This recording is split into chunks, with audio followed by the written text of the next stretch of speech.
Hello दोस्तों, कैसे हैं आप सभी लोग। आशा है आप लोग बहुत अच्छे होंगे और अपने जीवन में काफ़ी खुश होंगे, प्रसन्न होंगे। तो दोस्तों, स्वागत है आप सभी का आपके अपने ही चैनल जिसका नाम है ज्ञान मंत्र, और जहां हम लोग करते हैं कुछ ज्ञान की बातें। प्यारे दोस्तों,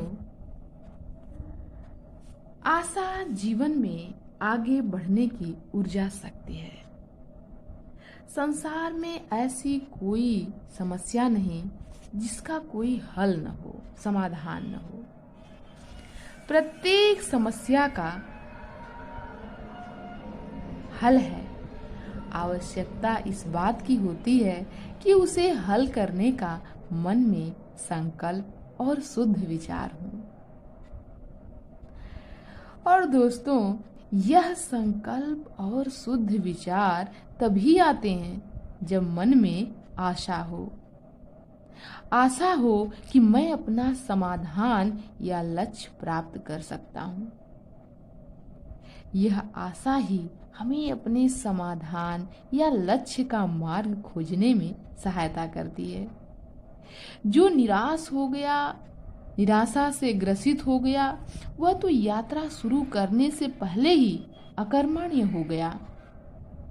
और इसीलिए हमें अपने मन में कभी भी निराशा को नहीं आने देना चाहिए और अपने आप को आशा से भरपूर रखना चाहिए और उत्साहित रहना चाहिए। और जीवन में उत्साह का होना बहुत जरूरी है। यदि हम उत्साहित रहते हैं, ऊर्जावान रहते हैं, तो हम सभी कार्यों को बड़े मन से करते हैं और वह कार्य हमें कभी भी बोझिल नहीं लगता।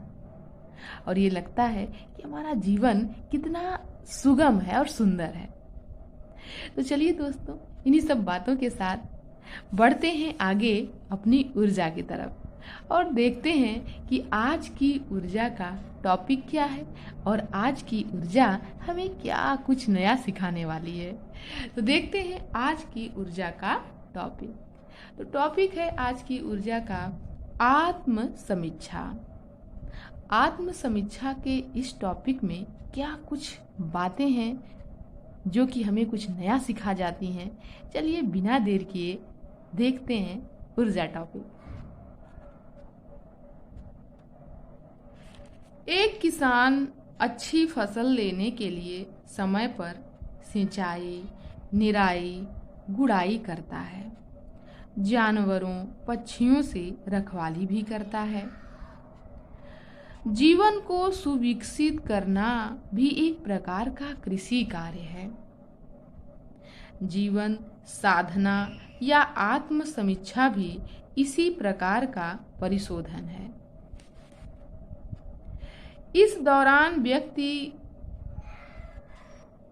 अपनी कमियों और दुर्गुणों आदि को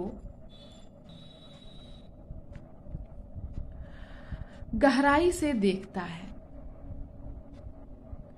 आत्म समीक्षा एक प्रकार का तप है।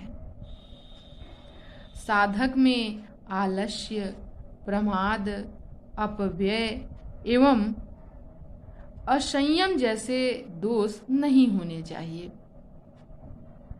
नित्य आत्म समीक्षा से जीवन में सद्प्रवृत्तियों को बढ़ाने और दुष्प्रवृत्तियों से स्वयं को बचाने में सहायता मिलती है। जो साधक होता है वह दूसरों के दुखों को बांटता है तथा सुख भी बांटता है। दुखों को बटाता है मतलब उसको कम करता है और सुख बांटता है जो साधक होते हैं। प्रायः लोग अपनी कमियों से अवगत तो हो जाते हैं परंतु उन्हें दूर नहीं करना चाहते। याद रखें कि दूसरे केवल परामर्श दे सकते हैं, आपको रास्ता बता सकते हैं, टार्च दिखा सकते हैं, परंतु आपको अपने पैरों से ही चलना पड़ेगा।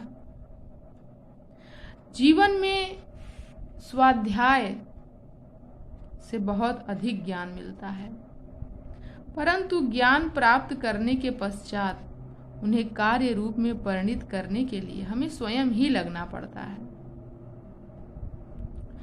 मानसिक संरचना के आधार पर प्रत्येक व्यक्ति अपने को निर्दोष तथा सर्वगुण संपन्न समझता है और यही प्रवृत्ति विकास तथा सुधार में बाधक है। जीवन साधक को अपने अंदर की कमियों को गहराई से देखना चाहिए। इसके पश्चात ही उस कमी को दूर करने के लिए प्रयास करना चाहिए। हमें दूसरों के गुणों को भी देखना चाहिए तथा आत्मसात करने की कोशिश करनी चाहिए, परंतु होता इसका उल्टा है। हम दूसरों की कमियों को देखते हैं और अपने को बड़ा सद्गुणी समझते हैं। दूसरों पर दोषारोपण करने में हमारा नुकसान ही होता है। व्यक्तित्व निखार तभी हो सकता है जब आत्म समीक्षा निष्पक्ष हो। इसी आत्म समीक्षा के माध्यम से व्यक्ति को अपनी कमियों को दूर करने और दृष्टिकोण निर्धारण में सहायता मिलती है। तो आज का यह ऊर्जा टॉपिक अवध बिहारी शुक्ल जी द्वारा प्रस्तुत किया गया और बहुत ही अच्छा टॉपिक था आज का आत्म समीक्षा, जिसमें आत्म समीक्षा की बात की गई है, अपने विषय में सोचने समझने की बात की गई है। और प्रायः लोग अपनी कमियों से अवगत तो हो जाते हैं, परंतु उन्हें दूर नहीं करना चाहते और दूसरों में कमियां बहुत जल्दी देख लेते हैं, पर अपनी कमियों को वो नज़रअंदाज करते हैं। पर ऐसा नहीं होना चाहिए। हमें सिर्फ दूसरों की कमियों पर ही ध्यान नहीं देना चाहिए, अपने अंदर भी थोड़ा झांक कर हमें देखना चाहिए कि क्या हम में भी क्या कुछ कमियां हैं, क्या हमें भी कुछ सुधार की ज़रूरत है। तो बिल्कुल आत्मचिंतन, आत्ममंथन और आत्मसमीक्षा की ज़रूरत सबको होती है और इसका चिंतन मनन होना चाहिए। तो आज का ऊर्जा टॉपिक दोस्तों हमें बहुत कुछ सिखा गया। अपने विषय में सोचने के समझने के लिए थोड़ा समय निकालें, ऐसा आज का टॉपिक हमें संदेश दे रहा है। तो चलिए दोस्तों, आज का टॉपिक हम यहीं समाप्त करते हैं। मिलते हैं नए टॉपिक में नई ऊर्जा के साथ। धन्यवाद।